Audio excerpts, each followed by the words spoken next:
Bonjour et bienvenue sur cette vidéo. Vous aimeriez perdre quelques kilos, affiner votre silhouette, retrouver une meilleure énergie? Vous êtes au bon endroit. Commençons tout d'abord par une question. À votre avis, perdre du poids, c'est facile? Eh bien non, pas vraiment. En effet, perdre du poids est loin d'être facile. Cela demande souvent une remise en question de votre mode de vie, une modification de vos habitudes, des efforts, de la rigueur et de la motivation. Alors que faire pour avoir de meilleures chances d'atteindre votre objectif de poids? Vous faire accompagner par un professionnel, tout simplement. Je m'appelle Françoise Calia et je suis coach en bien-être et nutrition Herbalife depuis plus de 14 ans. Je vous invite à me suivre dans cette série de 6 vidéos de conseils pour mincir et perdre du poids efficacement et durablement en 6 étapes, dans lesquelles je vous aiderai pas à pas à définir vos objectifs, à identifier les modifications à envisager et à trouver une solution adaptée à vos difficultés. Et pour vous conforter dans votre démarche, j'ai décidé de vous offrir un cadeau à la fin de cette vidéo. Pour démarrer ce parcours dans les meilleures conditions, je vous invite à vous installer confortablement et vous conseille de prendre de quoi écrire et de noter au fur et à mesure les points qui vous concernent. Vous êtes équipés? Alors c'est parti et nous allons commencer ce premier tuto consacré essentiellement à la surcharge pondérale. Commençons tout d'abord par quelques définitions. On entend parler de surcharge pondérale, de surpoids et d'obésité. La surcharge pondérale est quantifiée par l'indice de masse corporelle, qu'on appelle encore IMC. L'IMC se calcule en divisant le poids en kilos par la taille au carré. Par exemple, pour une personne qui mesure 1,78 m et pèse 70 kg, l'IMC est de 70 divisé par 3,16, soit 1,78 par 1,78 ou encore 1,78 au carré, et le résultat obtenu est 22.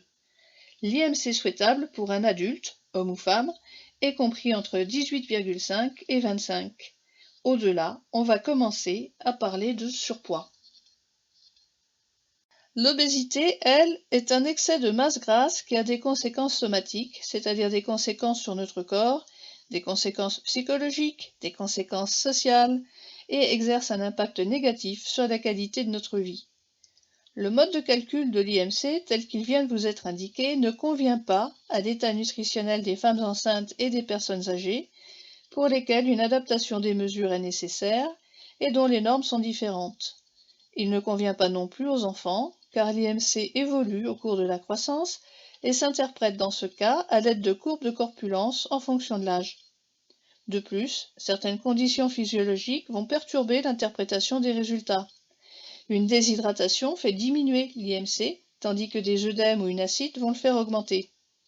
Par ailleurs, chez les sujets particulièrement musclés, comme les sportifs, l'IMC peut être élevé sans qu'il y ait d'obésité.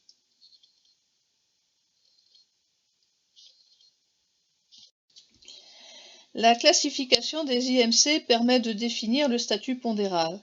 Un IMC hors norme est un signal d'alerte incitant à une évaluation nutritionnelle plus détaillée. Voici quelques points de repère. La dénutrition est caractérisée par une perte de masse maigre et de masse grasse. Plus la dénutrition est importante, plus l'IMC est bas. Un IMC très faible, inférieur à 18,5, est un indice assez fiable de dénutrition. En ce qui concerne l'obésité, l'IMC suffit au diagnostic d'obésité quand il est supérieur à 30. Si vous avez des difficultés à calculer votre IMC, vous trouverez dans les commentaires sous cette vidéo l'adresse de mon site internet www.mvm-enforme.com. Inscrivez-vous, c'est gratuit et sans engagement, et vous pourrez en toute tranquillité calculer votre IMC et faire votre bilan Forme et Bien-être. Cela vous donnera déjà des indications précises sur votre situation. Indépendamment du niveau d'IMC, on parle d'obésité abdominale chez les personnes qui ont accumulé du tissu graisseux au niveau de l'abdomen.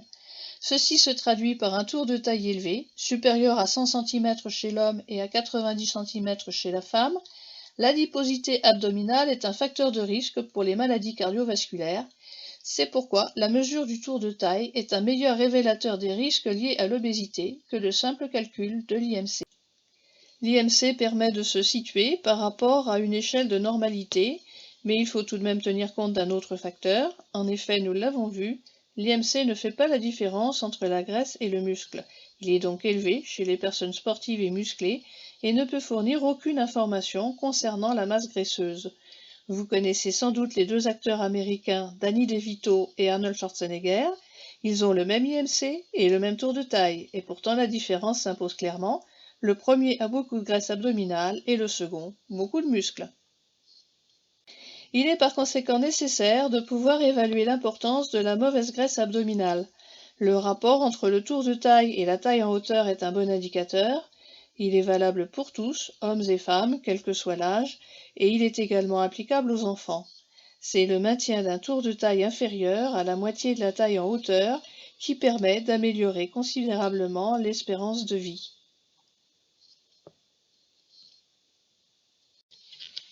Comment le calculer? C'est très simple. Il suffit de diviser votre tour de taille en centimètres par votre taille en hauteur également en centimètres. Si le résultat est inférieur à 0,5, c'est parfait. Par exemple, pour une personne d'1,70 m avec un tour de taille de 85 cm, on a 85 divisé par 170 égale 0,5. Je vous suggère de faire un arrêt sur image et de prendre quelques minutes pour calculer votre propre ratio et noter le résultat obtenu. Sinon, vous pouvez utiliser un analyseur de composition corporelle qui vous donnera en plus bien d'autres informations sur ce qui se passe à l'intérieur de votre corps. Et c'est là que nous rencontrons le mot impédancemétrie. Il s'agit d'une méthode permettant de mesurer la répartition de la masse grasse et de la masse maigre à partir d'une estimation faite sur le volume d'eau corporelle. On utilise pour cela une balance spéciale munie de capteurs.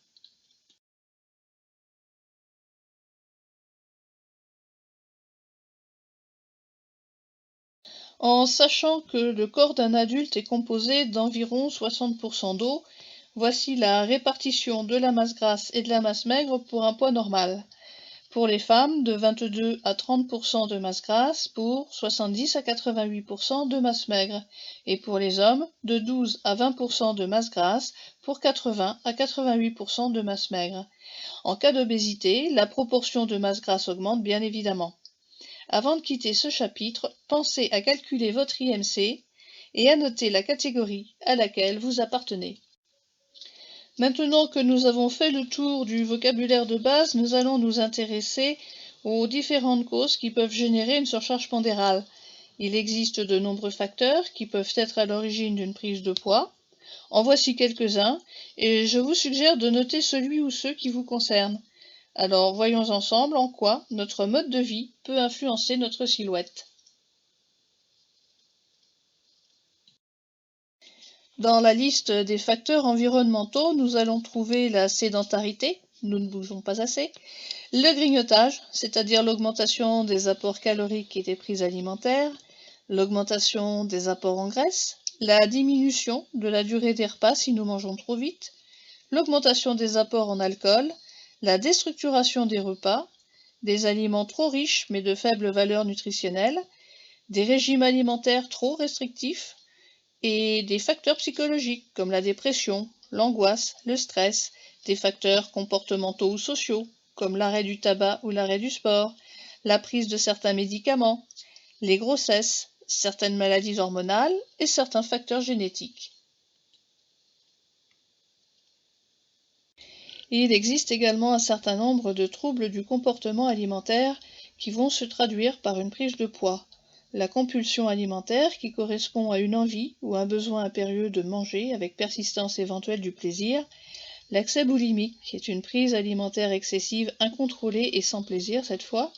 L'hyperphagie, qui est une exagération de la faim ou de l'appétit, une pulsion alimentaire incontrôlable qui pousse à manger en trop grande quantité, sans oublier bien sûr la prise alimentaire nocturne. Alors, si vous avez la sensation d'avoir faim tout le temps lorsque vous commencez un régime, si vous avez tout le temps envie de manger, ou si vous avez de fortes envies de sucre, ne culpabilisez pas, dédramatisez la situation et réfléchissez au fait que si vous avez faim, c'est peut-être tout simplement que vous n'avez pas assez ou pas bien mangé. Alors, perdre du poids, pas forcément facile, c'est vrai. Il faudra faire quelques efforts, remettre en question votre mode de vie et modifier certaines de vos habitudes. Le bilan forme et bien-être vous donnera déjà quelques pistes à suivre. Nous avons vu aujourd'hui qu'il faut commencer par faire un état des lieux pour définir un objectif de poids cohérent et mettre en place les solutions adaptées pour y arriver. Dans la prochaine vidéo, vous apprendrez à faire votre analyse de comportement alimentaire et je vous en dirai plus sur les 3 phases incontournables d'un contrôle de poids réussi. Dans l'intervalle, si vous le souhaitez, je vous propose un accompagnement individuel et personnalisé pour vous remettre en forme et contrôler votre poids. Téléphonez-moi au 02 56 43 11 01 pour m'expliquer vos difficultés et nous définirons ensemble un programme adapté. Professionnalisme et discrétion assurés, garantie satisfait sous 30 jours ou remboursé, livraison et suivi sur toute la France. Pour vous remercier d'avoir regardé cette vidéo jusqu'à la fin, j'ai décidé de vous offrir un cadeau. Abonnez-vous à ma chaîne YouTube, cliquez sur l'icône Je m'abonne en bas à droite de l'écran. Rendez-vous sur mon site internet www.mvm-enforme.com. Inscrivez-vous, c'est toujours gratuit et sans engagement. Calculez votre IMC et faites votre bilan forme et bien-être. Regroupez les différentes informations que je vous ai suggéré de noter tout au long de cette vidéo et téléphonez-moi au 02 56 43 11 01. Je vous aiderai à analyser et interpréter vos différents résultats. Entretien gratuit et sans obligation. Et pour celles et ceux qui ont envie de s'offrir une nouvelle silhouette pour Noël, j'ai un deuxième cadeau. Est-ce que cela vous ferait plaisir de recevoir une semaine de programme gratuit ? Eh bien c'est d'accord, je vous l'offre si vous décidez de démarrer rapidement votre programme de gestion de poids. Perte de poids, remise en forme ou prise de masse musculaire. Suivez le même parcours que pour le premier cadeau, puis téléphonez-moi avant le 10 novembre en indiquant le code promo tuto 1 tout simplement, et je vous offrirai une semaine de programme gratuit sous forme de bon d'achat à valoir sur votre premier renouvellement pour un programme similaire, offre réservée exclusivement à de nouveaux clients bien entendu.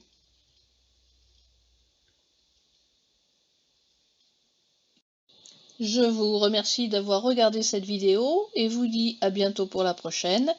Et surtout, n'oubliez pas, vous êtes personnellement responsable de votre bien-être, prenez soin de votre corps, c'est le seul endroit où vous êtes obligé de vivre. À bientôt!